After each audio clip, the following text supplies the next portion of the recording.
বাস্তব জীবনে এক তরুণীর ঘটনা যা সিনেমাকেও হার মানালেন, যিনি মাত্র 7 মাসে করেছেন 25টি বিয়ে। উদ্দেশ্য একটাই, প্রতারণা আর লুটপাট। এই বিস্ময়কর ঘটনাটি ঘটেছে ভারতের মধ্যপ্রদেশ ভোপালে। ভারতীয় সংবাদ মাধ্যম এনডিটিভির প্রতিবেদনে বলা হয়, ওই নারীর নাম অনুরাধা পাসওয়ান। মধ্যপ্রদেশের ভোপাল থেকে গ্রেফতার করা হয়েছে। জানা যায়, এই নারী বিয়ের পর কিছুদিন সংসার করার নাটক করতেন। তারপর সুযোগ বুঝে স্বামীর পরিবারের নগদ টাকা, সোনা দানা, দামি সামগ্রী নিয়ে হঠাৎ উধাও হয়ে যেতেন। আবার নতুন টার্গেট বেছে নিতেন। স্থানীয়দের মুখে এখন তিনি শুধু লুটেরা বধূ। তবে এইবার নিজের পাতা ফাঁদে পা দেন এই তরুণী। এবার বর সেজে তাকে বিয়ে করতে চান এক পুলিশ।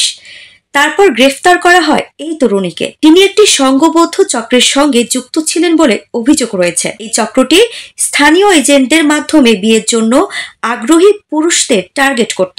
অভিযুক্ত বধূর এজেন্টরা সামাজিক যোগাযোগ মাধ্যম হোয়াটসঅ্যাপে নববধূদের ফটো দেখিয়ে 2 থেকে 5 লাখ টাকা চাইত। অনুরাধার বিরুদ্ধে প্রথম অভিযোগটি করেন সাওয়াই মাধোপুরের বাসিন্দা বিশু শর্মা। চলতি মাসের 3 মে পুলিশের কাছে তিনি অভিযোগ করেন যে তিনি সুনিতা ও পাপ্পু মিনা নামের 2 এজেন্টকে 2 লক্ষ টাকা দিয়েছিলেন বিয়ের ব্যবস্থা করতে।